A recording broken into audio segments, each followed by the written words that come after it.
এই ইসলাম ধর্ম নিয়ে অনেকের চুলকানি আছে না নাই?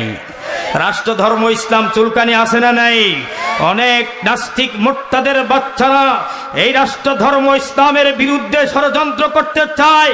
তারা কি জানে না দুনিয়ার জমিনে বসে আল্লাহর দিনে আল্লাহর জমিনে রাষ্ট্র ধর্ম ইসলামের বিরুদ্ধাচরণ করা যেতে পারে? তোমার ব্যাপারে ফয়সালা হবে আকাশে। আওয়াজ দিয়ে বলেন ঠিক না বেঠিক? রাষ্ট্র ধর্ম ইসলাম মানতে হবে। মানার দরকার আছে না নেই? একটু জোরে বলেন, মানার দরকার আছে না নেই?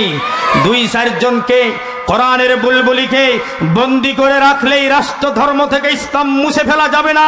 2-4 জন কোরআনের পাখিকে জেলখানায় বন্দী করলেই কোরআনকে স্তব্ধ করা যায় না। 2-3 জন কোরআনের পাখিকে বন্দী করে রাখলেই ইসলামের কালেমা পতাকা ডিবিয়ে দেওয়া যায় না। আওয়াজ দিয়ে বলেন ঠিক না ঠিক? যদি তোমরা 2-4 জন আলেমকে বন্দী করে মনে করো রাষ্ট্র ধর্ম ইসলাম বন্ধ করে বড় বড় বোতল খাবো, ব্যাংকের টাকা লুটপাট করে খাবো, যদি মনে করো দেশের টাকা পাচার করে খাবো, তাহলে বুঝবা তোমাদের ধারণা ভুল আছে। কারণ একজন কোরআনের পাখিকে জেলখানায় বন্দী করলে গোটা ভূখণ্ড থেকে সমস্ত কোরআনের পাখিগুলি হুঙ্কার দেয়। আওয়াজ দিয়ে বলেন ঠিক না বেঠিক?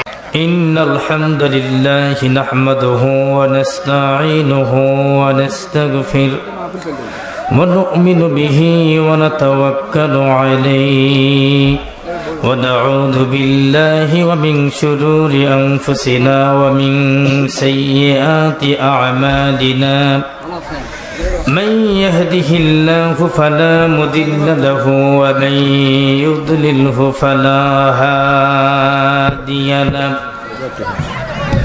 ونشهد أن لا إله إلا الله وحده لا شريك له ونشهد أن سيدنا وسندنا وحبيبنا وطبيبنا وقلوبنا وطبيب الراحل ومولانا محمدا عبد الله ورسوله الذي أرسله بالحق بشيرا ونذيرا وداعيا إلى الله بإذنه وسراجا منيرا فقد قال الله تعالى في كلامه المجيد والفرقانه الحميد সবাই জবান ছেড়ে পড়ি আউযু বিল্লাহি মিনাশ শাইতানির রাজীম বিসমিল্লাহির রাহমানির রাহিম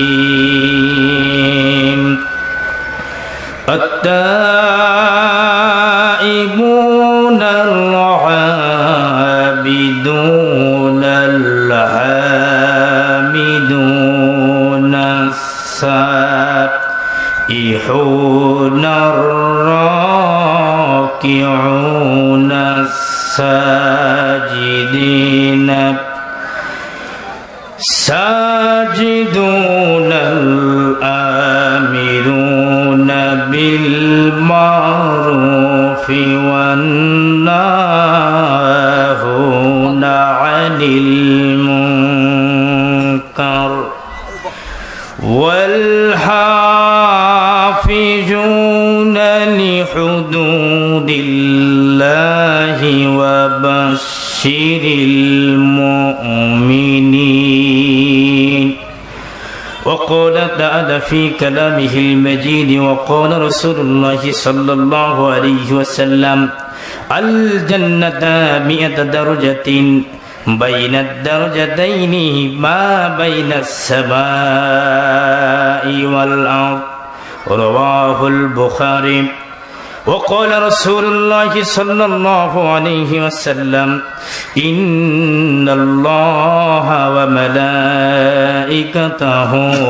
يصلون على النبي يا أيها الذين آمنوا صلوا عليه وسلموا تسليما اللهم صل وسلم وبارك على سيدنا محمد إمام المرسلين وخاتم النبيين وعلى آله وصحبه أجمعين আমি ভূমিকা লম্বা করব না, সরাসরি কথা বলতে আমি পছন্দ করি।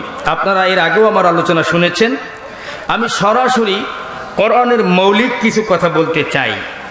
আপনার মৌলিক যদি ঠিক থাকে আপনি ঠিক, আপনার মৌলিকে যদি ভেজাল থাকে আপনি ভেজাল, ঠিক কিনা? মৌলিক যদি আপনার ঈমানটা পরিপূর্ণ থাকে তাহলে আপনি পরিপূর্ণ ঈমানদার। বলেন তো এটার নাম কি? একটু আওয়াজ দিয়ে বলেন, এটার নাম কি?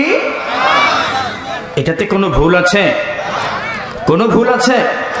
যদি কোরআন থেকে কথা বলি, কোরআন থেকে যদি হুকুমের কথাগুলো বলি, কেউ যদি কষ্ট পায়, কেউ যদি মন খারাপ করে, তাতে কি কোরআন থেকে কথা বলা বন্ধ করে দেব? বিশ্ব নবীজি যখন কোরআন থেকে কথা বলেছিলেন, কয়েকজন অনুসারী বেজার হয়েছিল, তার জন্য কি কোরআনের মাহফিল বন্ধ হয়ে গিয়েছে? নবীজির দাওয়াত কি এখন চলে না? নবীজির দাওয়াত কি ওল্ড হয়ে গেল নাকি? বিগত সালেও যেমন এই কোরআনের বিরুদ্ধচারণকারী ছিল, আজও কোরআনের বিরুদ্ধচারণকারী থাকবে। কোরআনের বিরুদ্ধচারণকারীদেরকে আমরা পরোয়া করি না। আওয়াজ দিয়ে বলেন ঠিক না বেঠিক? আছেন তো আমার সাথে? আছেন তো আমার সাথে ইনশাআল্লাহ? শুধু মৌলিক কিছু কথা বলতে চাই। আপনি কোরআনুল কারীমের সব মানেন, শুধু যাকাতকে অস্বীকার করেন, আপনি কি ঈমানদার? আপনি কোরআনুল কারীমের সব মানেন, শুধু নামাজকে অস্বীকার করেন, আপনি কি ঈমানদার? আপনি কোরআনুল কারীমের সব মানেন, পর্দাকে অস্বীকার করেন, আপনি কি ঈমানদার? আপনি কোরআনুল কারীমের সব মানেন, কিন্তু আল্লাহ পাক আপনার উপরে জিহাদের আমল দিয়েছে, জিহাদের আমল বলতেও আপনি ভয় পান, করতেও ভয় পান, তার মানে বুঝা গেল আপনি লেবাসদারি মুসলমান, মুনাফিক। আওয়াজ দিয়ে বলেন ঠিক না বেঠিক? তার মানে কি? কোরআনে যা আছে সব মানার দরকার আছে না নেই? কোরআনের ফয়সালা কোথায় হয়? দুনিয়ার জমিনে বসে অনেকেই মাহফিল বন্ধ করে দেয়, মোবাইল করে মাহফিল বন্ধ হয়ে যায়, ওর ফয়সালা হয় উপরে। বলেন তো কোথায়? মুনাফিকের ফয়সালা কোথায়? আর মুমিন যারা, তাদের ফয়সালা কোথায়? তাহলে ইমানদার হতে চান কিনা? অনেকে আছে মোবাইল করে মাহফিল বন্ধ করে দেয়। আল্লাহ পাক চেনে কি চেনে না? আল্লাহ পাক জানে কি জানে না? আবার ভাইয়েরা, মৌলিক কিছু কথা বলবো। আসেন, সর্বপ্রথম যেই বক্তব্যটা, মৌলিক কনসেপ্টটা আপনাদেরকে দিয়ে তারপর আলোচনায় যেতে চাই। বলেন তো, আমাদের একটি ধর্ম আছে, আমাদের ধর্মের নাম কি? যখন আপনি মরে যাবেন, কবরে আপনাকে 3টা প্রশ্ন করবে, তার ভিতরে একটা প্রশ্ন থাকবে, তোমার ধর্মের নাম কি? আওয়াজ দিয়ে বলেন ঠিক কিনা? ওই সময় যদি আপনি দুনিয়ার স্বার্থে পড়ে কোন নেতার পিছে ঘুরে যদি আপনি আপনার ধর্মের নাম বলতে না পারেন, আপনার পরিচয় হবে আপনি জাহান্নামী। ঠিক না বেঠিক? একটু আওয়াজ দিয়ে বলেন তো, আমাদের ধর্মের নাম কি? একটু বলেন না, ধর্মের নাম কি? তাহলে এই ধর্ম যে নাম ইসলাম, এই কথাটা কি আমার না কার? একটু জবান ছেড়ে বলেন কার? তিনি আছেন না নাই? আগে শক্তিশালী, এখন দুর্বল। তিনি আগেও যেমন, এখনো তেমন, আগামীতেও। তাহলে আমাদের ধর্মের নাম যদি হয় ইসলাম, তাহলে এই ইসলাম ধর্ম নিয়ে অনেকের চুলকানি আছে না নাই? রাষ্ট্র ধর্ম ইসলাম, চুলকানি আছে না নাই? অনেক নাস্তিক মুরতাদের বাচ্চারা এই রাষ্ট্র ধর্ম ইসলামের বিরুদ্ধে ষড়যন্ত্র করতে চায়। তারা কি জানে না, দুনিয়ার জমিনে বসে আল্লাহর দিনে, আল্লাহর জমিনে রাষ্ট্র ধর্ম ইসলামের বিরুদ্ধচারণ করা যেতে পারে। তোমার ব্যাপারে ফয়সালা হবে আকাশে। আওয়াজ দিয়ে বলেন ঠিক না বেঠিক? 10 বোতল মদ খায়, রাষ্ট্র ধর্ম ইসলামের বিরুদ্ধচারণ করে, এমন লোক আছে না নাই? একটা তো বের হলো জাতীয় টাকলা, জাতীয় টাকলা। মাননীয় প্রধানমন্ত্রীকে ধন্যবাদ জানাই, এরকম টাকলা হাকলাদেরকে আপনি যে দল থেকে বের করে দিয়েছেন, এটা আপনার প্রশংসার দাবি। আওয়াজ দিয়ে বলেন ঠিক কিনা? এরকম দুই একটা পাগল ছাগল থাকলে ক্ষমতা থেকে দূরে সরানো দরকার আছে না নাই? রাষ্ট্রধর্ম ইসলামের বিরুদ্ধচারণ করে, নাউজুবিল্লাহ বলবেন না? রাষ্ট্রধর্ম ভালো লাগে না, আমি কিন্তু কোরআন থেকে কথা বলছি, আপনাকে বুঝে নিতে হবে, যেহেতু উপরের ফয়সালা যিনি করেন, জমিনের ফয়সালাও তিনি করেন। আমার ভাইয়েরা, এই টাকলার সাথে আর একজন যোগ দিল, একটা মহিলা ম্যাডাম, নামটা যেন কি, তুরিন আফরোজ। একটু আওয়াজ দেন তো, নামটা কি? তুরিন আফরোজ নামের একজন বলেই ফেললো। আমাদের একজন আল্লামা আছে, তাকে ধর্ষক বলল। আমাদের একজন আল্লামা আছে কোরআনের মুফাসসির, তার বিরুদ্ধে ষড়যন্ত্র করলো, তাকে ধর্ষণের মামলা দিতে চায়, তাকে নিয়ে বাজে কটূক্তি করলো। আমরা কোনো কিছুই বলি নাই, আমরা বক্তব্য শুরুই করি নাই। বক্তব্য তার নিজের দুগ্ধ মা বলে দিল যে আমার মেয়ে তুরিন আফরোজ, যিনি আলেমের বিরুদ্ধচারণ করে, এই তুরিন আফরোজের চরিত্র এত খারাপ যে আমার ঘরে 40টা বয়ফ্রেন্ড নিয়ে ঘরে ঢোকে, যদি আমি বাধা দেই তাহলে আমি যে ওর মা আমাকে বের করে দেয়। নাউজুবিল্লাহ বলবেন না? নাউজুবিল্লাহ বলবেন না? কয়টা বয়ফ্রেন্ড? 40টা বয়ফ্রেন্ড যার লাগে, সেই তো আলেম ওলামাদেরকে ধর্ষক বলতে পারে। মানে যার সাথে চলাফেরা, সে তো ওটাই ভাবে। যে পতিতালয়ে সব সময় থাকে, তার মাথায় তো পতিতালয়ের জ্ঞান থাকে। আওয়াজ দেন না কেন? তাহলে তাদের চলাফেরাটা হলো এই জন্য, তাদের চলাফেরা সব সময় হলো বয়ফ্রেন্ডের সঙ্গে অবাধ মেলামেশা। এই জন্য আলেম ওলামাকে তারা ধর্ষক বলতে চায়। বলেন না নাউজুবিল্লাহ? এবং শুধু কি তাই, রাষ্ট্র ধর্ম ইসলামের বিরুদ্ধচারণ এরকম টাকলার বাচ্চারা করে। আওয়াজ দেন ঠিক না বেঠিক? তাহলে যদি রাষ্ট্র ধর্ম ইসলামের বিরুদ্ধচারণ করে, আপনারা বসে থাকবেন? বসে থাকবেন? আমার ভাইয়েরা, আমার একান্ত আপনজনেরা, আমার লালমনিহাটের ভাইয়েরা, সম্মানিত বাবাজিরা, আমার বিশ্বাস হচ্ছে 95% মুসলমান তৌহিদি মুসলিম জনতা যদি সেই বদরিন সাহাবীর মতো, যাদের পেটে 3 বেলা খাবার জুটে নাই, যাদের পেটে 3 বেলা খাবার না জুটার কারণে গাছের পাতা খেয়ে জীবন ধারণ করেছিল, সেই বদরিন সাহাবীরা রাষ্ট্র ধর্ম ইসলামের জন্য বদরের প্রান্তরে, বদরের রাজপথে কাফনের কাপড় মাথায় দিয়া রাজপথকে রক্তাক্ত করেছিল, যার বিনিময়ে কালেমার পতাকা পক পক করে বদর প্রান্তরে উত্তোলিত হয়েছে। আজকের দিনেও এই লালমনিহাটের 95% মুসলমানেরা যদি আবার কাফনে কাপড় মাথায় নিয়ে বদরিন সাহাবীদের মতো যদি আবার বাংলার ময়দানে ঝাঁপিয়ে পড়তে পারে, তাহলে ওই টাকলার বাচ্চারা আমার নবীকে নিয়ে দুঃসাহস দেখাতে পারবে না, আমার নবীর বিরুদ্ধে সমালোচনা করতে পারবে না, কোরআনের বিরুদ্ধচারণ করতে পারবে না, রাসূলের বিরুদ্ধচারণ করতে পারবে না। আওয়াজ দিয়ে বলেন ঠিক না বেঠিক?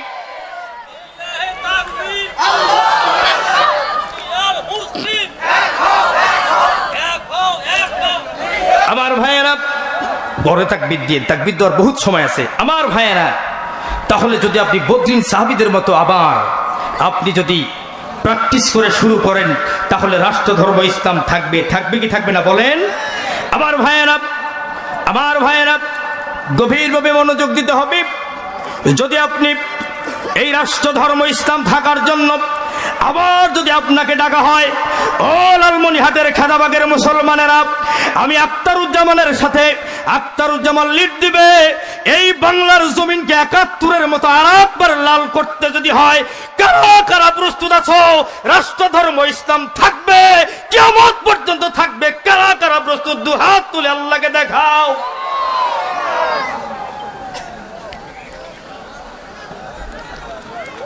রাষ্ট্র ধর্ম ইসলাম থাকার দরকার আছে না নাই? জোরে বলেন আছে না নাই? রাষ্ট্র ধর্ম ইসলাম যদি না থাকে, বড় বড় বোতল খাওয়া যায়, বড় বড় বোতল খাওয়া যায়, দর্শন করা যায়, পদ দেওয়ার কথা বলে, ইউনিভার্সিটির ছাত্রীদের সাথে দেহ ব্যবসা করা যায়। আওয়াজ দিয়ে বলেন ঠিক না বেঠিক? এই জন্য রাষ্ট্র ধর্ম ইসলাম মানতে হবে। মানার দরকার আছে না নেই? একটু জোরে বলেন, মানার দরকার আছে না নেই? 2-4 জনকে কোরআনের বুলবুলিকে বন্দি করে রাখলেই রাষ্ট্র ধর্ম থেকে ইসলাম মুছে ফেলা যাবে না। 2-4 জন কোরআনের পাখিকে জেলখানায় বন্দি করলেই কোরআনকে স্তব্ধ করা যায় না। 2-3 জন কোরআনের পাখিকে বন্দি করে রাখলেই ইসলামের কালেমা পতাকা ডিবিয়ে দেওয়া যায় না। আওয়াজ দিয়ে বলেন ঠিক না ঠিক? যদি তোমরা 2-4 জন আলেমকে বন্দি করে মনে করো রাষ্ট্র ধর্ম ইসলাম বন্ধ করে বড় বড় বোতল খাবো, ব্যাংকের টাকা লুটপাট করে খাবো, যদি মনে করো দেশের টাকা পাচার করে খাবো, তাহলে বুঝবা তোমাদের ধারণা ভুল আছে। কারণ একজন কোরআনের পাখিকে জেলখানায় বন্দি করলে গোটা ভূখণ্ড থেকে সমস্ত কোরআনের পাখিগুলি হুঙ্কার দেয়। আওয়াজ দিয়ে বলেন ঠিক না ঠিক? এই সবুজ বাংলায়, এই সবুজ বাংলায় কোরআনের পতাকা দুলবে, ঠিক কিনা কন? এই সবুজ বাংলার ভূখণ্ডে কোরআনের পতাকা দুলবে। আবার নতুন করে কোরআনের পাখি, আবার নতুন করে কোরআনের পাখি কোরআনের কথাগুলো বলবে। বলেন ঠিক না ঠিক? কারা কারা চান কোরআনের পাখি আবার কোরআনের ময়দানে কথা বলবে? কারা কারা চান? 2 হাত তুলে দেখেন। আল্লাহু আকবার। আমার ভাইয়েরা, এই বাংলার সবুজ ভূখণ্ডে কোরআনের পতাকা দুলবে, কোরআনের পতাকা দুলবে। আবার নতুন করে কোরআনের পাখি, আবার নতুন করে কোরআনের পাখি কোরআন থেকে কথা বলবে, কোরআন থেকে কথা বলবে। আমির হামজার মতো বুকে সাহস নিয়ে যেতে বা তিলকে রুখতে, খালিদের মতো হুঙ্কার দিয়ে জনতাকে জাগিয়ে তুলতে। আমির হামজার মতো বুকে সাহস নিয়ে, বুকে সাহস নিয়ে যেতে বাতিলকে রুখতে, খালিদের মতো হুঙ্কার দিয়ে জনগণকে জাগিয়ে তুলতে। আমি তুমি আসবে, আবার তুমি আসবে, আবার তুমি আসবে, জানি তুমি আসবে। আবার নতুন করে কোরআনের পাখি কোরআনের কথাগুলো বলবে। আওয়াজ দিয়ে বলেন ঠিক না ঠিক? আবার নতুন করে কোরআনের পাখি আল্লামা মামুনুল হক কোরআনের কথাগুলো বলবে। আবার নতুন করে কোরআনের পাখি কাজী ইব্রাহিম আবার কোরআনের কথাগুলো বলবে। আবার নতুন করে কোরআনের পাখি আল্লামা সাইদি, আল্লামা সাইদি কোরআনের কথাগুলো বলবে। ইনশাআল্লাহ তুমি আসবে, ইনশাআল্লাহ তুমি আসবে। ঠিক না ঠিক? আমরা দোয়া করি কোরআনের মুফাসসির গুলো কোরআন থেকে আবার কথা বলো।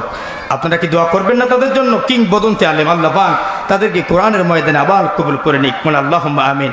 আমার একান্ত আপনজনের, আমার প্রাণের প্রিয় ভাইয়েরা, আপনারা কি মন খারাপ করলেন নাকি?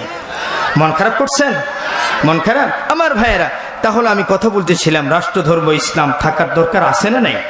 রাষ্ট্রধর্ম থাকবে কি থাকবে না? রাষ্ট্রধর্ম সব সময় আছে। রাষ্ট্রধর্মের বিরুদ্ধে যারা যাবে তারাই থাকবে না, ঠিক কিনা বলেন?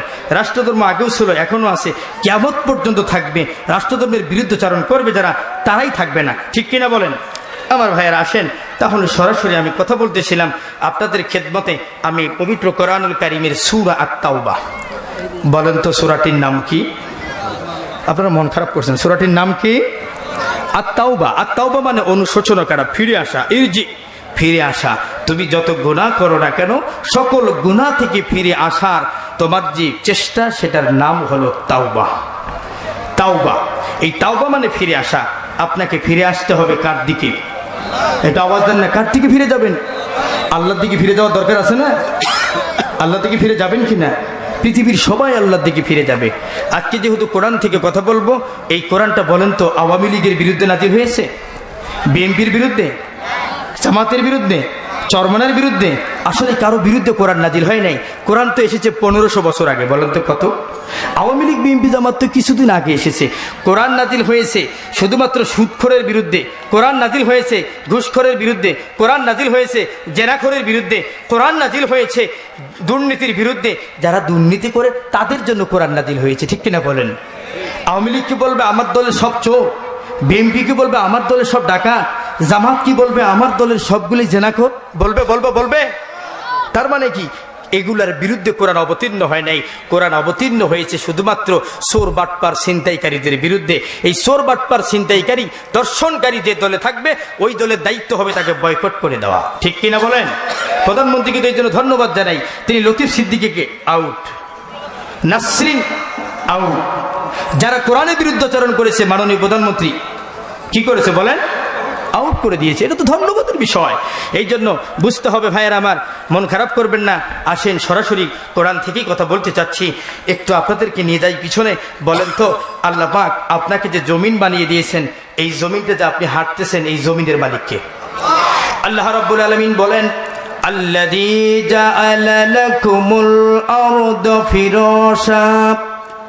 আল্লাহ রাব্বুল আলামিন বলেন এই জমিনটাকে আমি নরম বানিয়ে দিয়েছি, মানুষ যেন হেঁটে আনন্দ পায়, হেঁটে যেন আরাম পায়। সুবহান, একটু আওয়াজ দেন না সুবহান আল্লাহ। তাহলে বিছানা বানিয়ে দিলেন কে? হেঁটে জোরে বলেন না কে? এরপর আল্লাহ বলেন ওয়াস সামাআ বিনাআ। এরে বান্দা শোনো, বড় লোক মানুষরা বাড়ির ছাদ বানায়, আর আল্লাহ পাক তোমাকে একটা বড় ছাদ বানায় দিল, যেই ছাদের নিচে রিক্সাওয়ালা কলি মজুর থেকে শুরু করে রাষ্ট্রের প্রধান সবাই থাকে। এই ছাদটার নাম হলো আসমান। এই আসমান যিনি তৈরি করেছেন তিনি কে? আছেন না নাই?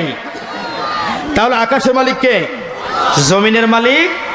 এরপর আল্লাহ পাক বলেন وأنزل من السماء ماء فأخرج به من الثمرات رزقا لكم। ও বান্দা শুনে নাও, তুমি যখন জমিনে যাবা তোমার পানি প্রয়োজন হবে, পানি দিবেন কে? একটু আওয়াজ দেন কে?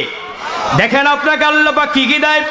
এরপর আল্লাহ পাক বলে বান্দা তোমার ভাত খাইতে ভালো লাগে না, তুমি ফল খাইবে, জমিনের ভিতরে চাষাবাদ করবা। ওয়াংসালা মিনাস সামাই মাআন ফাখরাজা বিহি মিনাস সামারাতি রিজকাল লাকুম।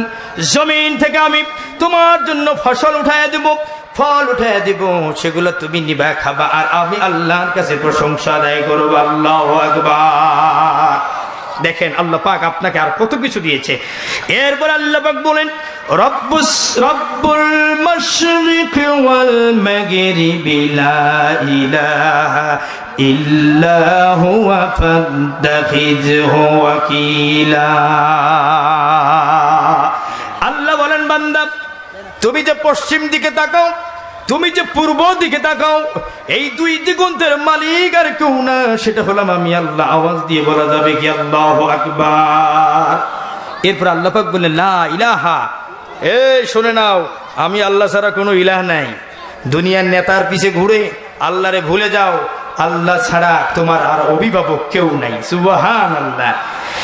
এরপর আল্লাহ পাক বলেন আল্লাযী খালাকাল মাউতা ওয়াল হায়াতা লিয়াবলুয়াকুম আইয়ুকুম আহসানু আমালা। আল্লাহ বলেন বান্দা আমি তোমাকে মউত দিয়েছি। মউতের মালিক কে? এটা আওয়াজ দেন না কে? আল্লাহ পাক বলেন আমি তোমাকে হায়াত দিয়েছি। হায়াতের মালিক কে?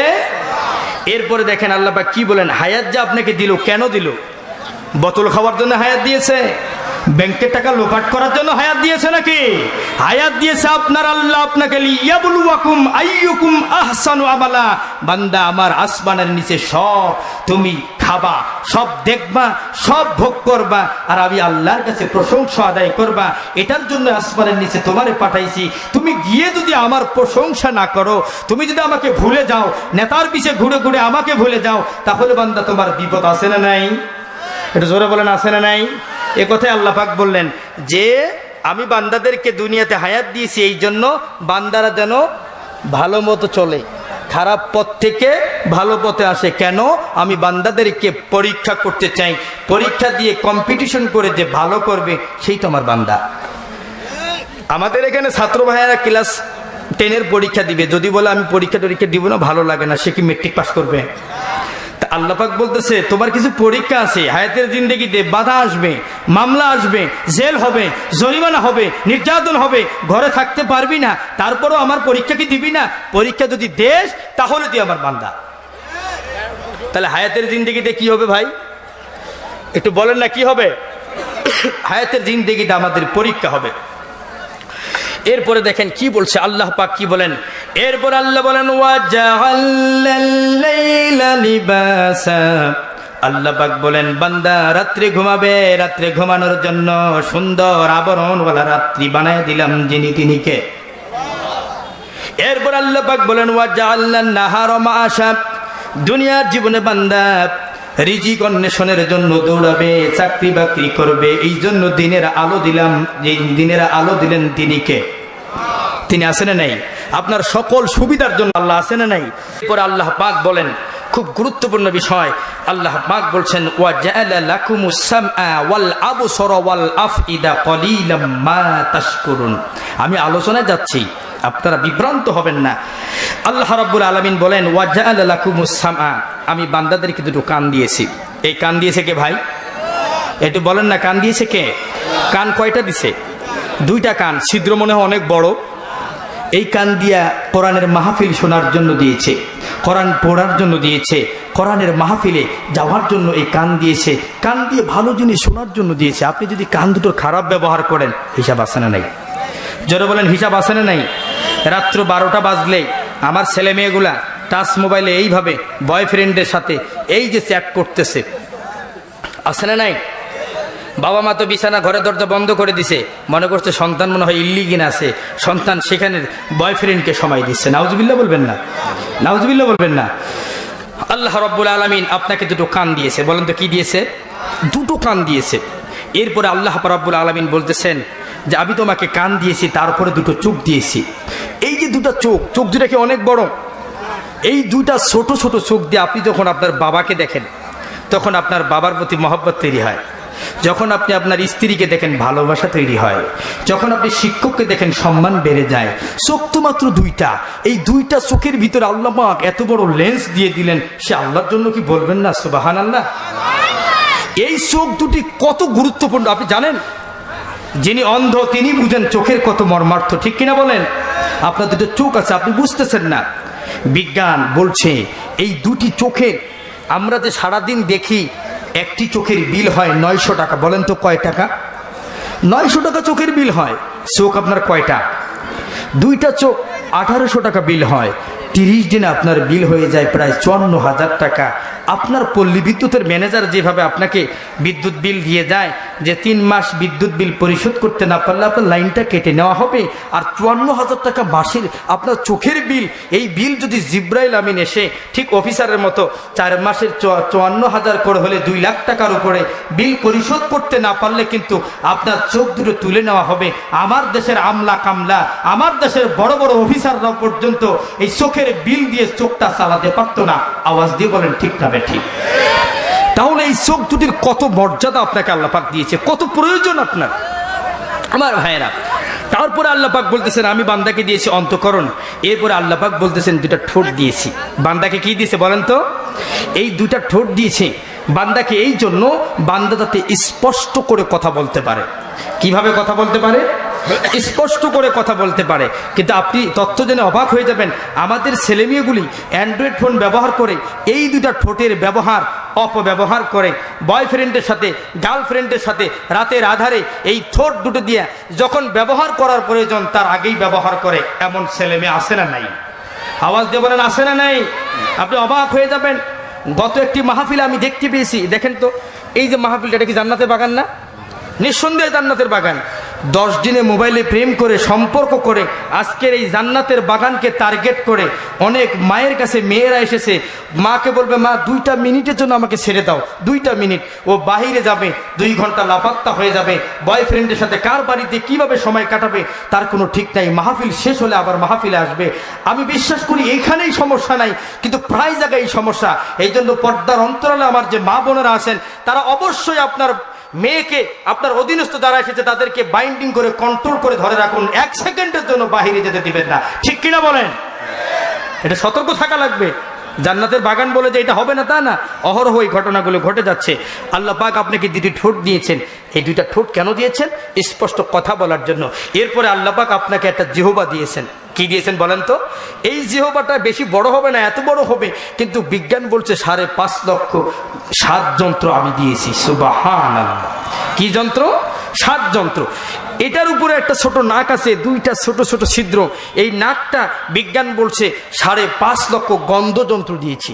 আপনি রাস্তায় চলবেন, আপনার চোখ যদি ব্যর্থ হয় নাক বলে দেবে হুজুর সামনে পা ফেলবেন না, সামনে কিন্তু ময়লা আছে। ঠিক কিনা? চোখের মাঝে মাঝে নাকের শক্তি বেড়ে যায়।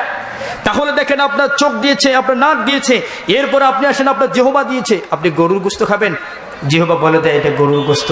আপনি ব্রয়লার খাবেন, আপনার জিহ্বা বলে দেয় এটা ব্রয়লার। আল্লাহু আকবার বলবেন না, আল্লাহু আকবার বলবেন না। এত বড় নিয়ামত দিয়েছে আল্লাহ পাক আপনাকে।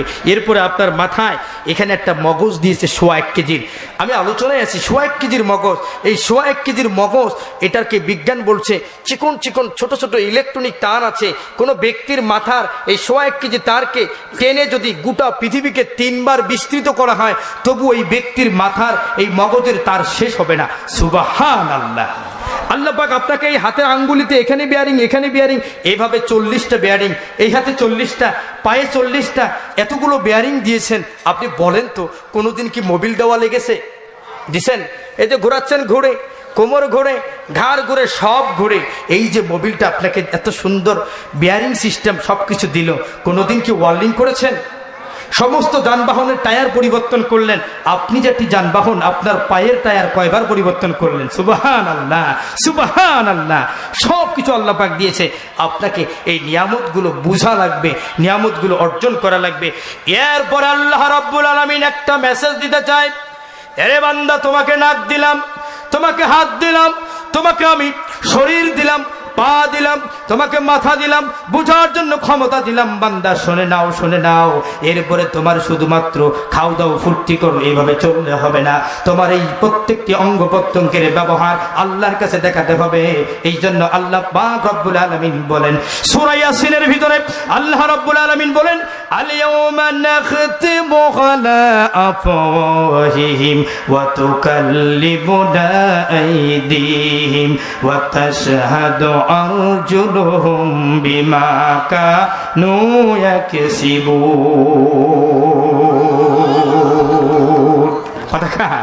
কথাটা কার?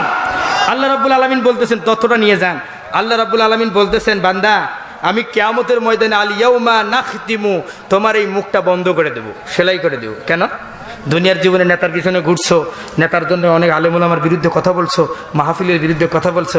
আজকে তো বিচারের দিনে লিমানিল মুলকুল ইয়াউম লিল্লাহিল ওয়াহিদিল কাহ্হার, বিচারক তো শুধুমাত্র আল্লাহ। এখানে সাদাকে কালো করা যাবে না, কালোকে সাদা করা যাবে না। দুনিয়ার জমিনে যে দুর্নীতি করেছে তার মামলা হবে, দুনিয়ার জীবনে যে মিথ্যা মামলা দিয়েছে তার মামলা হবে, দুনিয়ার জীবনে যে জুলুম করেছে তার মামলা হবে, দুনিয়ার জীবনে যে জুলুমের শিকার হয়েছে তারও আজকে সুন্দর সঠিক বিচার হবে। আওয়াজ দিয়ে বলেন না আল্লাহ আকবার। এবার আল্লাহ পাক ডাক দিয়ে বলবেন আল ইয়াউমা নাখতিমু, ও চেয়ারম্যান, চেয়ারম্যানকে ডাক দিবেন, আলেমকে ডাক দিবেন, প্রধানমন্ত্রীকে ডাক দিবেন, মুখ তো বন্ধ। মুখ কি? মুখ তো সেলাই করা। বলবে ওয়া তাশহাদু আরজুলুহুম। এরপর আল্লাহ পাক বলবে এরে চেয়ারম্যান তুমি দাঁড়াও, এরে প্রধানমন্ত্রী তুমি দাঁড়াও, আজকের মাহফিলের দ্বিতীয় বক্তা তুমি দাঁড়াও। আল্লাহ পাক দাঁড় করিয়ে দিবেন। আল্লাহ পাক এবার বলবেন তোমার মুখ তো বন্ধ, তোমার হাত তোমার জন্য সাক্ষী দিবে। এবার আমার হাত বলবে হুজুর এই খারাপ কাজ করেছে, পা বলবে এই খারাপ কাজ করেছে। যেই মানুষকে আল্লাহ পাক প্রশ্ন করবেন ওই মানুষটার পা ওই মানুষটার বিরুদ্ধে সাক্ষী দিবে। কতটা ভয়ানক চিন্তা করেছেন? সারা জীবন আপনার ত্বককে ভালো রাখার জন্য কত ভ্যাসলিন দিলেন, কত তৈল ব্যবহার করলেন, কিন্তু কিয়ামতের ময়দানে আপনার পা, আপনার হাত আপনার বিরুদ্ধেই সাক্ষী দিবে। জিনিসটা কি ভয়ানক না? বিষয়টা কি ভয়ানক না?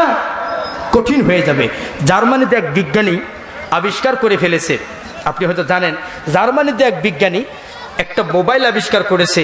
আমরা যেমন ডিভাইসটা নিয়ে ঘোরাফেরা করি, এই মোবাইল নিয়ে ডিভাইস নিয়ে ঘুরতে হবে না। 2 ইঞ্চি ছোট্ট রিমোটটা, এই হাতের এই যে ত্বকটা, এখানে শুধু রিমোটটা এরকম ইউজ করবে, মোবাইলের পুরো ডিভাইসটা এই ত্বকের ভিতরে চলে আসবে। সুবহানাল্লাহ বলবেন না? সুবহানাল্লাহ বলবেন না? এখন আর মোবাইল নিয়ে ঘুরতে হবে না, শুধু রিমোটটা দিয়ে সে সব কিছু করতে পারবে। সুবহানাল্লাহ। এই বিষয়টাই হবে কিয়ামতের ময়দানে। হাত স্পষ্ট বলে দিবে এটা ওই মাহফিলের বিরুদ্ধে কথা বলেছে, এই হাত স্পষ্ট বলে দিবে যে এটা আলেমের বিরুদ্ধে কথা বলেছে, এই হাত স্পষ্ট বলে দিবে যে কোরআনের পাখিদেরকে জেলখানায় বন্দী করার জন্য এই হাতগুলো যথেষ্ট কাজ করেছে। এই পা সেই দিন বলে দিবে কোরআনের পাখিগুলিকে জেলখানায় বন্দী রাখার জন্য, আসমানের নিচে কোরআনের কথা বলা বন্ধ করে দেওয়ার জন্য এই হাত, পা, মগজ, মাথা সব কাজ করেছে। সেই দিন স্পষ্ট হয়ে যাবে, আল্লাহ পাক ধরবেন আর জাহান্নামে পাঠাবেন। কোথায় কোথায় কোথায়? জাহান্নামে পাঠাবেন, একেবারে ডাইরেক্ট জাহান্নাম। মিথ্যা কথা, মিথ্যা মামলা, এগুলোর জন্য যেতে হবে কোথায়? এটা জোরে বলেন, কোথায় যেতে হবে? আমার ভাইয়েরা, এমনও মিথ্যা মামলা আমরা দিয়ে দেই, আমাদেরকে আল্লাহ পাক হেফাজত করুক, আল্লাহ পাক হেফাজত করুক। আমার ভাইয়েরা, হাজি হলো মক্কায়। হাজি কোথায়? হাজি হলো মক্কায়, মামলা হয় বাংলায়। হাজি হলো কবরে, মামলা হয় উপরে। মামলা কোথায়? চাচি আম্মা থানায় গিয়া বলতেছে, ওসি সাহেব, ও ওসি সাহেব, আমার বুড়োর সাথে ছিল অনেক ভাব, এই বুড়ো আমার সাথে সংসার জীবনে 10টি বছরে 10টি বাচ্চা জন্ম দিল। শুধু কি তাই, এই বুড়ো 3 বছর আগে ইন্তেকাল কবরে চলে গেল।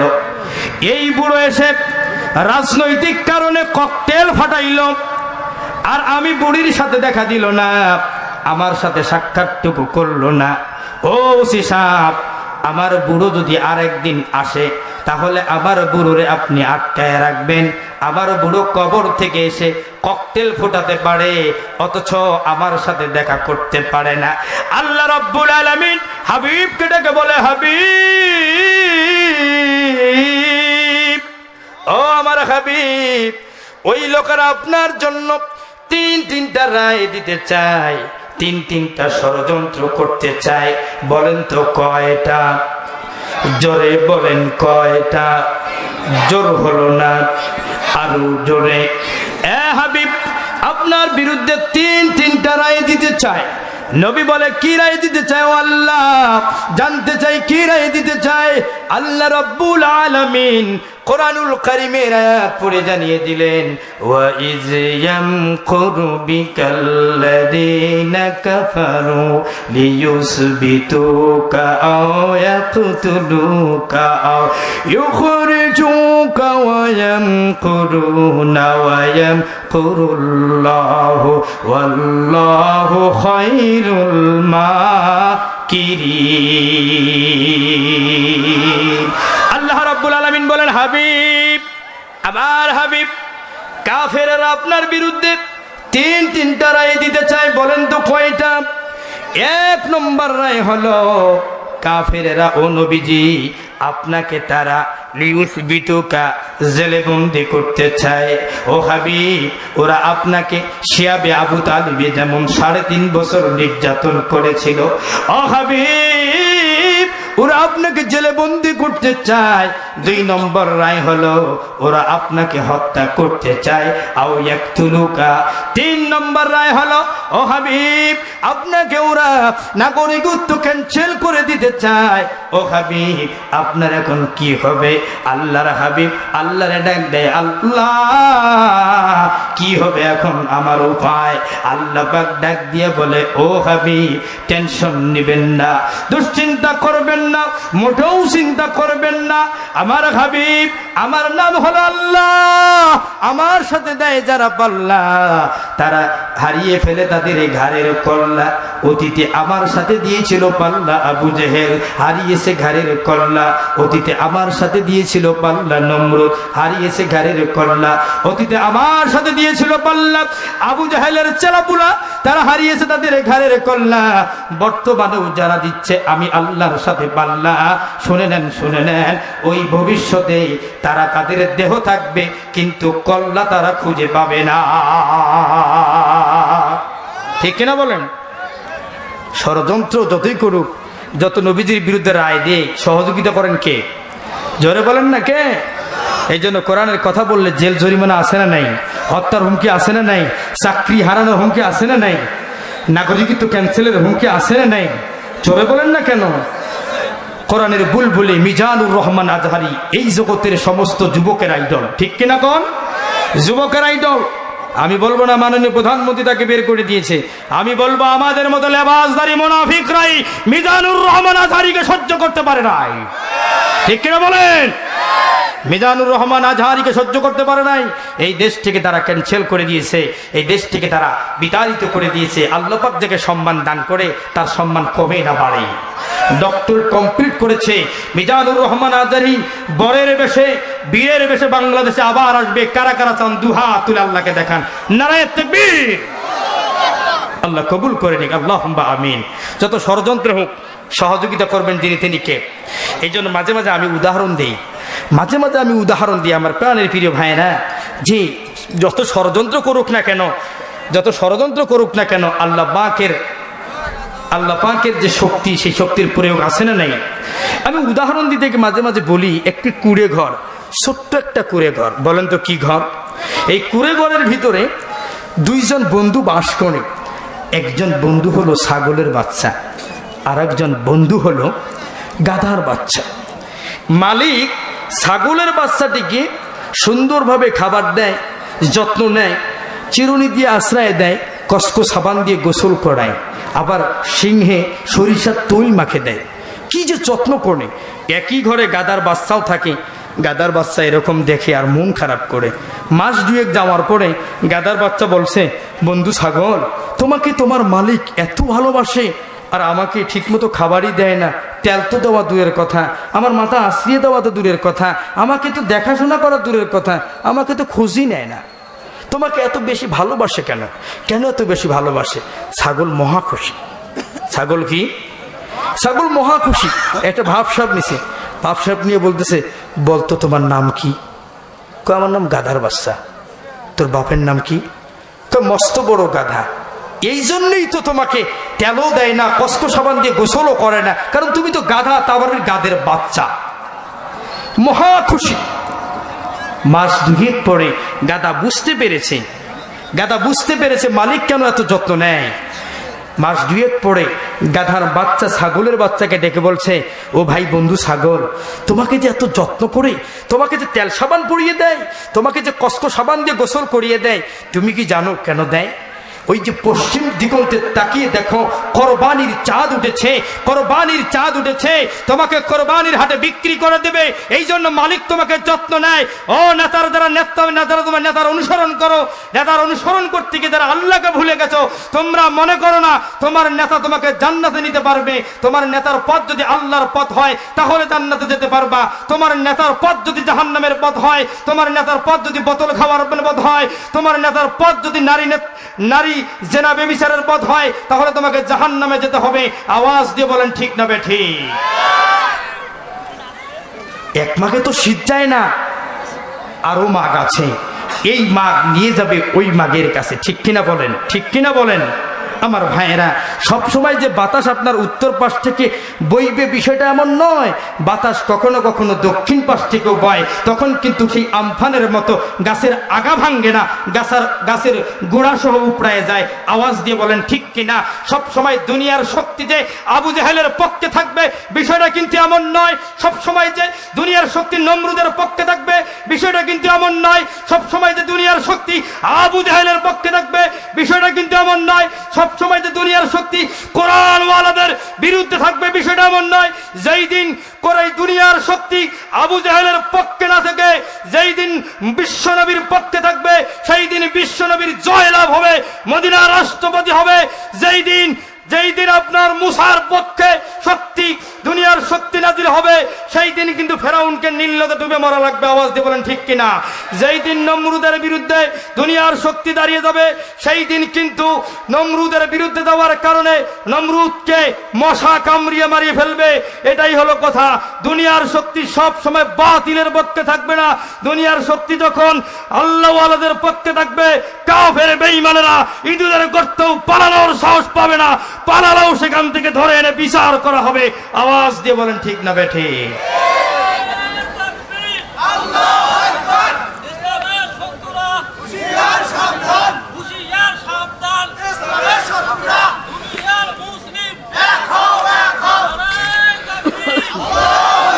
আমার ভাইয়েরা, খারাপ লাগতেছে?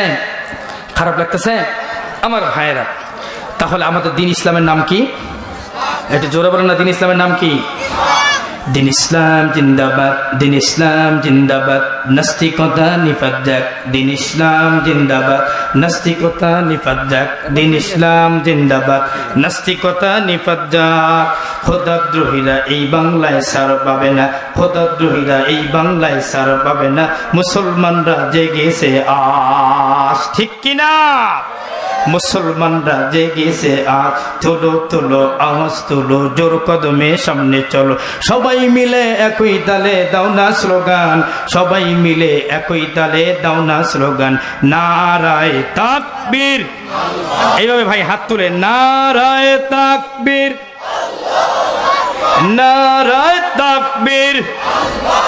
আল কোরআনের আলো, আল হাদিসের আলো।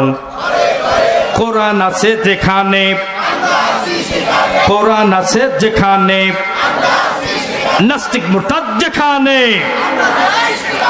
ইসলামের জন্য এদেশের হয়েছে জন্ম, ইসলামেরই জন্য এদেশের হয়েছে জন্ম। ইসলামের বিরুদ্ধে গেলেই দেশ হবে ভিন্ন, ঠিক কিনা? এত জোরে কোন ঠিক কিনা? ইসলামের বিরুদ্ধে নিছে যারা অবস্থান, এই বাংলায় ঠাই হবে না যাও হিন্দুস্তান। তোলো তোলো আওয়াজ তোলো, জোর কদমে সামনে চলো। সবাই মিলে একই তালে দাও না স্লোগান, নারায়ে তাকবীর। এইভাবে নারায়ে তাকবীর। আল কোরআনের আলো। দেখেন যেটা হাত তোলে না সেটা ওই দলের লোক। নারায়ে তাকবীর। আলেম ওলামা যেখানে, আজকের মাহফিল কতক্ষণ চলবে? কতক্ষণ চলবে? সারা রাত যারা চলবে তারা মোবাইলটা একটু বের করেন, বের করেন, বের করেন, মোবাইলটা একটু বের করেন। আপনাদের মোবাইলটা একটু বের করেন। যারা সারা রাত মাহফিল চলবে দয়া করে মোবাইলটা একটু বের করেন। হাতের মোবাইলটা বের করে লাইটটা জ্বালান, একটু মোবাইলটার লাইটটা জ্বালান। হ্যাঁ জ্বালান। হ্যাঁ এই তো মাশাআল্লাহ, মোবাইলের লাইটটা জ্বালান। আজকের মাহফিল, সবাই সবাই মোবাইলের লাইটটা জ্বালান। আজকের মাহফিল আল কোরআনের আলো, আল হাদিসের আলো। কোরআন আছে যেখানে, কোরআন নাই যেখানে, কোরআন ছাড়া অন্য কিছু মানি না, মানব না।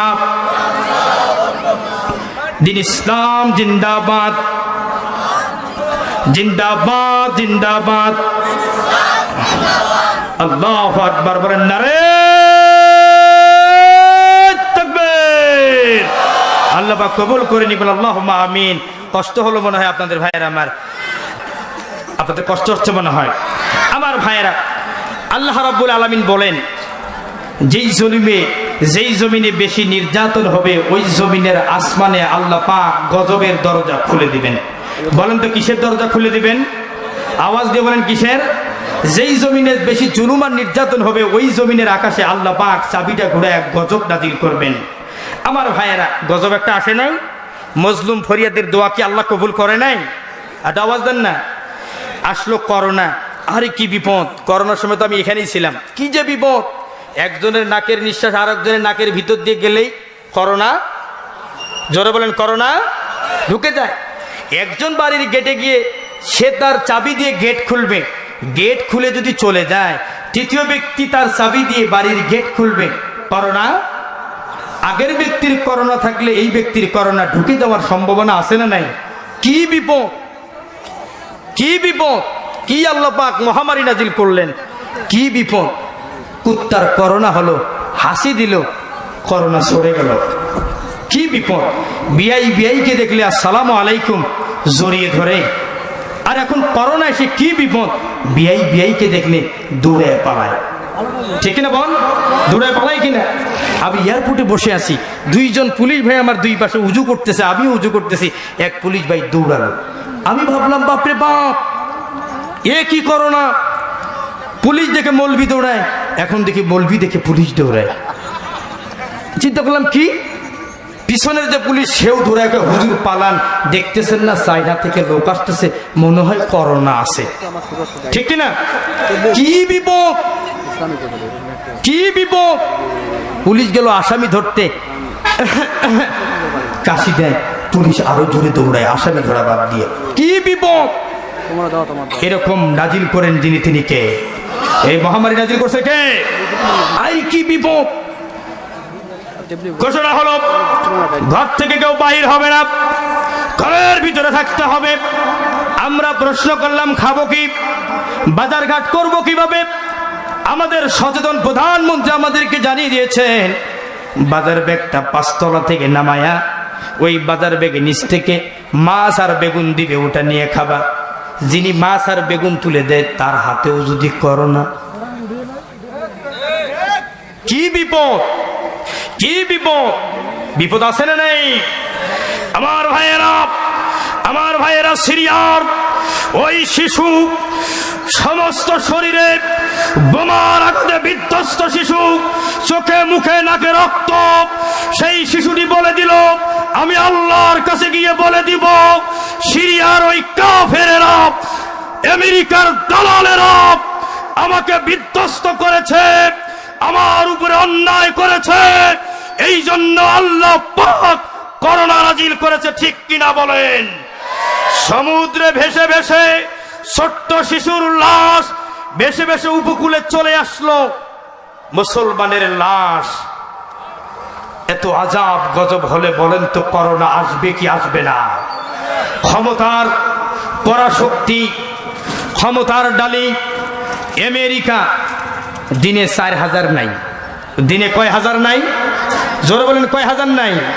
হিসাব করে দেখলাম আল্লাহ পাক যেই করোনা অবতীর্ণ করেছেন, আমেরিকা ফিলিস্তিনকে খান খান করেছে, কাশ্মীরকে খান খান করেছে, আফগানিস্তানকে চুরমার করেছে, চুরমার করতে গিয়ে যতগুলি মানুষকে মেরেছে, আল্লাহ পাক করোনা নামক এই মহামারী নাজিল করে মুনাফা সহ তার থেকেও বেশি মেরেছে। আওয়াজ দিয়ে বলেন ঠিক না বেঠে? যেই জমিনে যত নির্যাতন, ওই জমিনের আসমানে গজবের দরজা খুলে যায়। আল্লাহু আকবার বলবেন না? বন্ধু প্রতিম রাষ্ট্র ভারত এখন আছে হট স্পটে। এই ভারত দিবালোকে মুসলমান গরুর গোশত বহন করার কারণে টুকরো টুকরো করে মেরেছিল, যার কারণে আল্লাহ পাক করোনা নামক মহামারী ভারতকে উচিত শিক্ষা দিয়েছে। আওয়াজ দিয়ে বলেন ঠিক না বেঠে? আবার ভাইয়েরা, আমার ভাইয়েরা, যেই জমিনে যত নির্যাতন, ওই জমিনে আল্লাহ পাক তত মহামারী নাজিল করে দেন। শুধু কি তাই? আপনি অবাক হয়ে যাবেন। এই মহামারী তো ঠেকাতে হবে, মোকাবেলা করতে হবে। সবাই সবার জায়গা থেকে চেষ্টা করতেছিল, সবাই চেষ্টা করতেছিল, ভ্যাকসিন আবিষ্কার করতে হবে, খুব চেষ্টা মেষ্টা করে। কোনো কোনো কোম্পানি বলে দিল 3 বছরও সম্ভব না, কিছু কিছু কোম্পানি বলল 2 বছরও সম্ভব হতে পারে, আর কোম্পানি বলল কত বছর লাগবে আমার জানা নেই। ঠিক এমত অবস্থায় রাশিয়া খুব তড়িঘড়ি করে ভ্যাকসিন তৈরি করলো। সমস্ত দেশের বিজ্ঞানী বলল রাশিয়ার ভ্যাকসিন গ্রহণ করিও না, কারণ ওরা তড়িঘড়ি করেছে নাম কামানোর জন্যে। কেউ গ্রহণ করলো না। ফাইজার কোম্পানি দ্রুত আবিষ্কার করে ফেলল। এটা পরীক্ষা করার জন্য সর্বপ্রথম আমার এক বোনকে পুশ করা হলো, পরীক্ষামূলক পুশ করা হলো। ফাইজারের যে প্রথম ভ্যাকসিনটা, আমার বোনের দাড়ি গজানো শুরু করলো। গোটা পৃথিবী যখন চাঞ্চল্যকর ইতিহাসে পড়ে গেল যে মা বোনেরা যদি ভ্যাকসিন দেয় তাহলে তাদের গোপদারি জ্বালায়, এটা আবার কেমন বিপদ? কি বিপদ বলেন না, কি বিপদ? এরপরে পরীক্ষা করতে গিয়ে আল্লাহ পাক আবার বলেন যে মহিলারা তো প্যান্ট শার্ট পরে, আবার ইন করে টাইট করে পরে, তাহলে দাড়ি মোছটা হলে তো ভালোই হয়। শুধুমাত্র প্যান্ট শার্ট পরবি, পুরুষ সাজবি, দাড়ি মোছ নাই, তাহলে তো হয় না। এরপরে একজন পুরুষকে যখন পরীক্ষামূলক দেওয়া হলো, ওই পুরুষটার, ওই ভাইটার কণ্ঠ আমার ভাবিজানের মতো হয়ে গেল। কি মুসিবত! এই খবরটা আমি যেদিন দেখেছি আমি ভয় পেয়ে গেছি, কারণ সব জায়গায় তো টুকটাক মাহফিল করি, ছোট বক্তা হলেও তো মাহফিলের দাওয়াত আছে। বয়সটা যদি ভ্যাকসিন নিয়ে আমার মহিলা কণ্ঠ হয়ে যায়, দাওয়াতের কি হবে? কি বিপদ! বিপদ আছে না নাই? কি মহা বিপদ!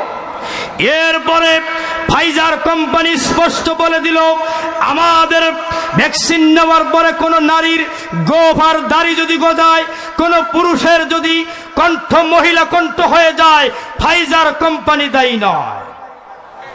কি বিপদ! কি বিপদ! আল্লাহ পাক আমাদেরকে মহামারী থেকে যাই হোক পরবর্তীতে সাকসেসফুল ভ্যাকসিনের মাধ্যমে আল্লাহ পাক আমাদেরকে একটু শিক্ষা দিয়েছেন, আমাদেরকে বুঝার তৌফিক দান করেছেন। অন্তত মহামারী আসলে আমরা যেন ভালো হয়ে যাই, ঠিক কিনা বলেন? ভুলগুলো থেকে যেন আমরা তওবা করে ফিরে আসি, এটা দরকার আছে না নাই বলেন তো? আমার ভাইয়েরা, বন্ধুগণ, একান্ত আপনজনেরা, আমার প্রাণের প্রিয় ভাইয়েরা, আর একটি সুন্দর মেসেজ দিতে চাই। আমার বন্ধুগণ, ইউসুফ আলাইহিস সালামের নাম আপনারা জানেন কিনা? একটু বলেন, জানেন কিনা? ইউসুফ আলাইহিস সালাম কেমন নবী ছিলেন জানেন? খুব জনপ্রিয় একজন নবী ছিলেন। এই জনপ্রিয় হওয়ার এটাই ছিল তার দোষ। এটা কি ছিল? এটাই ছিল তার দোষ। 11 ভাই মিলে ষড়যন্ত্র শুরু করে দিল যে ইউসুফ আলাইহিস সালামকে কিভাবে ঠেকানো যায়। নাউজুবিল্লাহ বলবেন না? ইউসুফ আলাইহিস সালামকে ঠেকানোর জন্য তারা সবাই মিলে ষড়যন্ত্র করলো। ইসকালা ইউসুফ লি আবিহি ইয়া আবাতি ইন্নী আরা। এখানে আল্লাহ পাক বলেছেন যে এই ইউসুফ আলাইহিস সালামকে তারা কূপের ভিতরে ফেলে দিল, ইউসুফকে নিয়ে ষড়যন্ত্র শুরু করলো। আল্লাহ পাক সেখান থেকে উঠিয়ে মিশরে পাঠিয়ে দিলেন। মিশরে গিয়ে আবার জুলাইখার প্রেমে, জুলাইখার খারাপ ব্যবহারে, কুপ্রস্তাবে ইউসুফ আলাইহিস সালামের বিপদ হয়ে গেল। ইউসুফ আলাইহিস সালামের ওই সময় তারা মামলা দিয়ে দিল, ইউসুফ হলো ধর্ষণকারী। নাউজুবিল্লাহ বলবেন না? একটু জোরে বলেন, নাউজুবিল্লাহ বলবেন না? আমার ভাইয়েরা, এই ইউসুফ আলাইহিস সালামের যে বিপদটা হয়ে গেল, ইউসুফ আলাইহিস সালামকে জেলখানায় পাঠানো হলো। বলেন তো কোথায় পাঠানো হলো? একটু জোরে বলেন, কোথায় পাঠানো হলো? আসেন, ইউসুফ আলাইহিস সালামের কাছে যখন দুইজন বন্দী, আজ যে মিশরে, যে মিশরের বাদশা ছিল, তাকে একজন দায়িত্বশীল ছিল আঙ্গুরের রস পান করায় বাদশাকে, আরেকজনের দায়িত্ব ছিল থালা বাসন মাঝামাঝি করে। এই দুইজনের কে যেন বাদশাকে মেরে ফেলার জন্য আঙ্গুরের ফলের রসের সাথে বিষ মিশিয়ে দিয়েছিল। এখন দুইজনকে সন্দেহ করে দুইজনকে জেলখানায় পাঠিয়ে দেওয়া হলো। জেলখানায় যিনি আছেন তিনি কে? ইউসুফ আলাইহিস সালাম জেলখানায় আসে। ইউসুফ আলাইহিস সালাম জেলখানায় যাবার পরে সমস্ত বন্দীগুলি যারা আসামি ছিল তারা সবাই চরিত্রবান হয়ে গেল। বলেন না আল্লাহু আকবার? এখনো বাংলার জমিনে অসংখ্য কোরআনের পাখিগুলো যেই জেলখানার যেখানে থাকে, অসংখ্য মানুষগুলো আল্লাহ ওয়ালা হয়ে গেছে। আল্লাহু আকবার বলবেন না? তো এই দুইজন বন্দী আসামি তারা জেলখানায় চলে গেল। চলে গিয়ে সংক্ষেপে বলছি, স্বপ্নে দেখলো তারা দুইজন দুইটা স্বপ্ন দেখলো। একজন স্বপ্ন দেখে বলছে, ও ইউসুফ, আমরা তো আপনাকে মনে করি আপনি খুব পরহেজগার মানুষ, আমরা দুইজন দুটা স্বপ্ন দেখেছি। তার আগে বলে নেই, আমরা এই দুইজন দুইটা কাজে নিয়োজিত ছিলাম। আমি আমার বাচ্চার আঙ্গুর ফল চিবিয়ে রস করে দেওয়ার দায়িত্ব, আর আমি থালা বাসন মাজার দায়িত্ব। দুইজন দুই দায়িত্বে ছিলাম। এখন ইউসুফ আলাইহিস সালামকে বলতেছেন, ইউসুফ আলাইহিস সালাম বলেন, কি বলবা সেটা বলো, এত কথা বলার দরকার নেই। ইউসুফ আলাইহিস সালামকে ডেকে বলতেছে, আমরা দুইজন দুটো স্বপ্ন দেখেছি। আমি স্বপ্ন দেখেছি যে আমি যে বাচ্চার আঙ্গুরের ফল চিবিয়ে আমি রস করে খাওয়াইছি, সেই স্বপ্নটা আমি আবার দেখেছি। আমি যে দায়িত্ব নিয়ে যেতেছিলাম সেটাই আমি দেখেছি। সুবহানাল্লাহ বলবেন না? আর একজন বলতেছে, আমি কি দেখেছি জানেন ইউসুফ? আমি আমার মাথায় কিছু রুটি বানিয়ে নিয়ে যাচ্ছি দরবারে, কিছু পাখি ঠোকর দিয়ে আমার এই রুটিগুলো খেয়ে ফেলছে। ইউসুফ আলাইহিস সালামকে বলা হলো। ইউসুফ আলাইহিস সালাম বললেন, ঠিক আছে, আমি তো ইয়াকুবের বংশধর, আমি তোমাকে আগামীকাল এই সংবাদের খবর জানিয়ে দিব। বলেন সুবহানাল্লাহ। কারণ আল্লাহ রাব্বুল আলামিন ইউসুফ আলাইহিস সালামকে ওয়াল্লিমুকুম মিন তাবিলিল হাদিস, এই হাদিস মানে হলো স্বপ্ন, স্বপ্নের ব্যাখ্যার জ্ঞান ইউসুফ আলাইহিস সালামকে দান করেছেন। আল্লাহু আকবার বলেন। ইউসুফ আলাইহিস সালাম এবার দুইজনকে পরের দিন ডেকে বলতেছে, তোমরা শোনো, যেই ব্যক্তিটা আঙ্গুরের রস চিবায়ে রস করে তোমার বাচ্চাকে খাওয়াইছো, এরকম স্বপ্ন দেখেছো, তুমি তোমার সাবেক দায়িত্ব আবার ফিরে পাবে, বিচার হবে, তুমি তোমার বিচারে রায় পাবে, তুমি ছিলা নিরপরাধী, তোমার কোনো দোষ ছিল না। আর তুমি শোনো, তুমি যে মাথায় রুটি বানিয়ে নিয়ে তুমি যাচ্ছিলে, বাকি ঠুকুর দিয়ে রুটিগুলো খাচ্ছিল, সেই তুমি হবা অপরাধী, তোমাকে শুলে চড়ানো হবে, বিনিময়ে তোমার মাথার মগজটুকু পাখি ঠোকর দিয়ে খাবে, তুমি হবে অপরাধী, আর এ হবে অপরাধ মুক্ত। সুবহানাল্লাহ বলবেন না? স্বপ্নের ব্যাখ্যা করলেন কে? এটা আওয়াজ দিয়ে বলেন, স্বপ্নের ব্যাখ্যা করলেন কে? ইউসুফ আলাইহিস সালাম স্বপ্নের ব্যাখ্যা করলেন। তাহলে সমস্যা কার? সমস্যা হলো বাদশা আজিজে মিশরের, ওই দেশের বাদশার হলো সমস্যা, ওই দেশের বাচ্চার বন্দীদের হলো সমস্যা। সমাধান কোথায়? ইউসুফ আলাইহিস সালাম কোথায়? জেলখানায় সমস্যা। আমার দেশের সমস্যা, আমাদের প্রধানমন্ত্রী বলেছেন 23 সালে দুর্ভিক্ষ হবে, তাহলে প্রধানমন্ত্রীর সমস্যা হলো দেশে দুর্ভিক্ষ হবে। সমাধান কোথায়? জোরে বলেন, সমাধান কোথায়? সমাধান হলো ওই কোরআনের মৌলবিগুলা, ওদের কাছে সমাধান। আওয়াজ দিয়ে বলেন ঠিক না বেঠে? এবার যখন ইউসুফ আলাইহিস সালাম এই ফতোয়া দিয়ে দিলেন, তাবির ব্যাখ্যা করলেন, তখন কিছুদিন পরেই বাদশা নামদার মিশর থেকে পাঠালো, যা ওই দুইজনকে ধরে নিয়ে আসো, তাদের এখন বিচার ফয়সালা হবে। দুইজনকে নিয়ে আসার পরে এখন বিচার হলো, বিচারের রায় হয়ে গেল। ইউসুফ আলাইহিস সালাম যাকে নির্দোষী বলেছেন, বিচারের রায়টা তার পক্ষেই হলো। ইউসুফ আলাইহিস সালাম যে রুটি নিয়ে যায়, যেই ব্যক্তিটা যাকে বললেন তুমি অপরাধী, সে অপরাধী হয়ে গেল, তাকে শুলে চড়ানো হলো, তারপরে তার মাথার মগজগুলো পাখিগুলো ঠোকর দিয়ে খাচ্ছে। নাউজুবিল্লাহ বলবেন না? তাহলে সমস্যা হলো বাচ্চার, সমস্যা কার? জোরে বলেন, সমস্যা কার? সমাধান কোথায়? জোরে বলেন, সমাধান কোথায়? জেলখানায় সমাধান। আমার বন্ধুগণ, গভীরভাবে মনোযোগ দিতে হবে। ইউসুফ আলাইহিস সালামের এই ক্রান্তিকালীন সময়ে বাদশা নামদার মিশরের বাদশা নিজেও একটা স্বপ্ন দেখলেন। আল্লাহু আকবার বলেন। নিজেও একটা স্বপ্ন দেখলেন। এই স্বপ্নটা মারাত্মক স্বপ্ন। গোটা সব মানুষদেরকে, খ্রিস্টানদেরকে, বড় বড় পাদ্রীদেরকে ডেকে স্বপ্নের ব্যাখ্যা করার জন্য বললেন। কেউ স্বপ্নের ব্যাখ্যা করতে পারলো না। বলতেছে কি জানেন? বলে যে না বাচ্চা, আপনি মনে হয় জনগণকে নিয়ে বেশি টেনশন করেন, এই জন্য এরকম স্বপ্ন দেখছেন। বলেন তো স্বপ্নটা কি? বাচ্চা বলছে, স্বপ্নে আমি দেখেছি 7টা তরতাজা গাভী, 7টা দুর্বল গাভী, যেই 7টা গাভী ঠিক মতো হাঁটতেও পারে না, চলতেও পারে না, বসেই পায়খানা করে দেয়, মানে এত দুর্বল। এই দুর্বল 7টা গাভী শক্তিশালী গাভীকে খেয়ে ফেলতেছে। বাচ্চার স্বপ্ন কি বুঝতে পেরেছেন? 7টা গমের শীষ, মোটা তাজা, শুকনো, দুর্বল, একেবারে কিছু নাই, সেই শুকনো গমের 7টা বীজ, দামি ভালো পরিপুষ্ট গমের বীজকে খেয়ে ফেলতেছে। এটা স্বপ্ন কার? এটা মনোযোগ দেন না, স্বপ্ন কার? মিশরের বাচ্চাই স্বপ্নটা দেখলেন। মিশরের বাচ্চার স্বপ্ন দেখে সমস্ত খ্রিস্টান পাদ্রীদেরকে, স্বপ্নের ব্যাখ্যাকারকদেরকে ডাকলেন। একটা কথাই বললেন, বাদশা আপনি মনে হয় জনগণকে নিয়ে বেশি ভাবেন, না হলে তো এমন স্বপ্ন দেখার কথা না। আমরা হাজার হাজার বই পড়ে স্বপ্নের ব্যাখ্যা গ্রন্থকার হয়েছি, এরকম স্বপ্ন কোনোদিন দেখেনি, কোনোদিন ব্যাখ্যাও দেয়নি। আসলে স্বপ্নটা আপনার আজগুবি স্বপ্ন।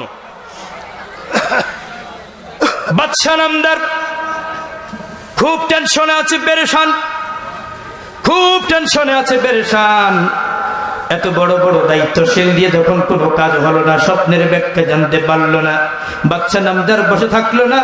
খুব ধ্যানমগ্ন অবস্থায় বাদশা নামদার যখন পথ চলছে, ওই যে জেলখানায় দুইজন বন্দী, একজনের পক্ষে যে ইউসুফ বলেছিল তুমি নির্দোষ হবা, আর একজনকে বলেছিল তুমি অপরাধী হবা। অপরাধীকে তো শুলে চালাইয়া মেরে ফেলা হলো, আর যিনি নির্দোষ সেও তো এখন বাদশা নামদারের দায়িত্ব পালন করে, আঙ্গুর চিবানো রস বাচ্চাকে খাওয়ায়। এই বাচ্চার সামন দিয়ে আঙ্গুরের রস, এইভাবে রস চিবিয়ে নিয়ে বাদশার সামনে যখন গেল, বাদশা তখন খুব টেনশনে পেরেশান। ওই ব্যক্তিটা জিজ্ঞাসা করলো, বাদশা আপনি কেন এত চিন্তিত, কেন এত পেরেশান? বাদশা বলল, তুমি তো শুধুমাত্র ছোট কাজ করো, বড় বড় পাদ্রী, বড় বড় খ্রিস্টান দিয়া আমার সমস্যার সমাধান করতে পারি নাই, তোমাকে আমার সমস্যার কথা বলে কি বা লাভ হবে? এই কথা যখন বলল, না বলেন, আমাকে বলেন।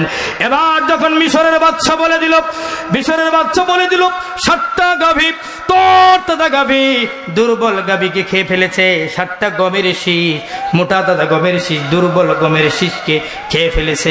এমন অবস্থা দেখার পরে যখন ইউসুফ আলাইহিস সালাম জানতে পারলেন, নারায়ে তাকবীর, নারায়ে তাকবীর, আল্লাহু আকবার, নারায়ে তাকবীর, আল্লাহু আকবার, আল কোরআনের আলো, ঘরে ঘরে জালো, প্রধান বক্তার আগমন, শুভেচ্ছার স্বাগতম, প্রধান বক্তার আগমন। শুভেচ্ছার স্বাগতম।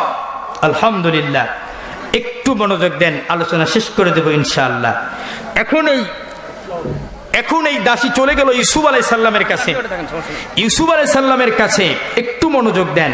ইউসুফ আলাইহিস সালামের কাছে গিয়ে স্বপ্নের কথা বললেন, ওগো ইউসুফ, আমাদের বাদশা নামদার তিনি স্বপ্নে দেখেছেন যে 7টা মোটা তাজা গরু, দুর্বল গরু মোটা তাজা গরুকে খেয়ে ফেলছে। 7টা,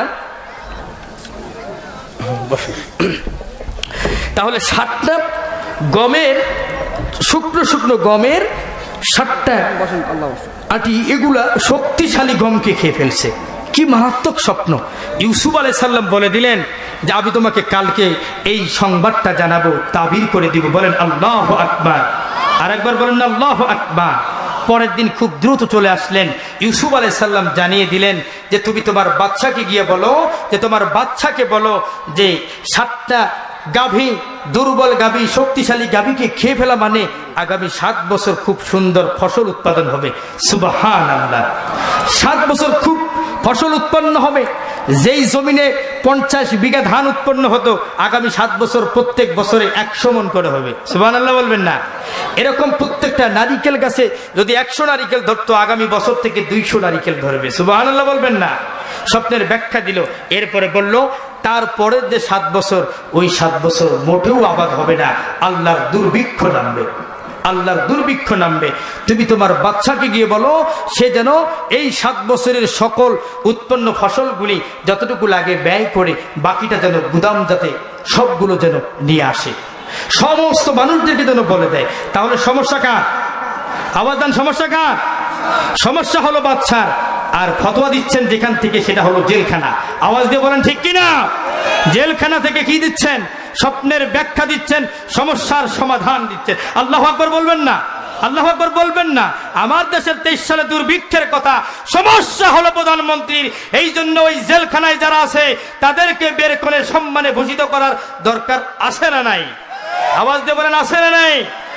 এবার বাদশা নামদার চিন্তা করলো, কিরে বাপরে বাপ, তাহলে স্বপ্ন দ্রষ্টা যদি এত সুন্দর ব্যক্তি হয়, তাহলে ওই ব্যক্তিটা কেন জেলখানায় পৌঁছে পড়বে? ওখান থেকে নিয়ে আসো। যখন নিয়ে আসার জন্য আদেশ করা হলো, ইউসুফ আলাইহিস সালাম বলেন, না, আমার তো এখনো 5 দিন বাকি আছে। আগে ও বাদশা নামদার, আপনি তাকে প্রশ্ন করুন, কেন আমি জেলখানায়? আমি কেন জেলখানায়? আমার মামলাটা কি? আমি তো জানি না। কোরআনের পাখি আজ অবধি 50 বছর কোরআনের মাহফিলে, কোরআনের আওয়াজে, কোরআনের হুঙ্কার দিয়েছে। আজ অবধি বিচারে তাকে প্রমাণ করা গেল না যে সে দর্শনকারী কোন কারণে জেলখানায় পৌঁছে মরতেছে। আজও গোটা বাংলাদেশের মানুষ জানতে পারে নাই। আওয়াজ দিয়ে বলেন ঠিক না বেঠিক? এবার বাদশা নামদার চিন্তা করলো, এই ভালো মানুষটাকে তো ওখানে রাখা যাবে না। তাকে আনার জন্য যখন চেষ্টা করলো, তখন তাকে আনতে চাইলো। আনার সময় তে বললো, আমি এখন যেতে পারি না, আরো 5 দিন পরে, আগে আমার বিচারটা করেন। তখন ইউসুফ আলাইহিস সালামের সেই বাদশা নামদার মিশরের, তিনি কি করলেন? জুলেখাকে ডাকলেন, মিশরের আজিজে মিশরকে ডাকলেন, সবাইকে ডেকে জিজ্ঞাসা করলেন, ইউসুফ জেলখানায় কেন? সবাই মিলে সব যাদের দোষ ছিল, জুলেখা বলল, সম্পূর্ণ দোষটা আমার, সব দোষ আমার, সব দোষ আমার, আমি এগুলা করেছি, তাকে জেলখানায় পাঠিয়েছি। ইউসুফ পবিত্র ছিল, আল্লাহ পাক তাকে পবিত্র রেখেছে। আল্লাহু আকবার, আল্লাহু আকবার। ইউসুফ আলাইহিস সালামকে নিয়ে আসলেন। ইউসুফ আলাইহিস সালামকে নিয়ে আসার পরে তাকে যখন এখন পদ দিবেন, বাদশা নামদার বলতেছেন আপনাকে প্রধানমন্ত্রী পদ দিতে চাই। কিসের পদ দিতে চাই? প্রধানমন্ত্রী পদ দিতে চাই। উনি বললেন না, আমি যে আজিজে মিশরে খেয়েছি পড়েছি, আমি এত নিমক খারামি করতে পারি না। আমি আজিজে মিশরে বেঁচে থাকা অবস্থায় আমি তো প্রধানমন্ত্রী পদ নিতে পারি না। আমাকে আপনি কাজ করতে পারেন, খাদ্য মন্ত্রণালয়ের দায়িত্ব দিতে পারেন। এই 7 বছরের সমস্ত খাবারগুলো গুদামজাত করে আমি আগামী 7 বছর সবার ভিতরে আমি সুন্দরভাবে পৌঁছানোর ব্যবস্থা করতে পারবো। বাদশা নামদার বললেন না, কারণ আজিজে মিশর তো অসুস্থ হয়ে গেছে, তার পক্ষে সম্ভব না। এবার ইউসুফ আলাইহিস সালাম বললেন ঠিক আছে, তাহলে যেহেতু প্রধানমন্ত্রী অসুস্থ, তাহলে প্রধানমন্ত্রীর নামটা কাগজে থাকবে। আমি খাদ্যমন্ত্রীর সঙ্গে পাশাপাশি প্রধানমন্ত্রীর সব কাজ আমি করে দেব। আমরা বলতে চাই আমার প্রাণের প্রিয় ভাইয়েরা, জেলখানায় যেই স্বপ্নের ব্যাখ্যাকারকেরা আছে তাদেরকে বের করে এনে আপনারা মন্ত্রণালয়ের দায়িত্ব দিয়ে দেন। দেখবেন এই সোনার বাংলাদেশ থেকে 2023 সালে দুর্ভিক্ষ আসবে না। দুর্ভিক্ষ মোকাবেলায় আলেমদের ভূমিকা অবশ্যই প্রয়োজনীয়। আওয়াজ দিয়ে বলেন ঠিক কিনা? কারা কারা আমার সাথে একমত আছেন? 2 হাত তুলে আল্লাহকে দেখা।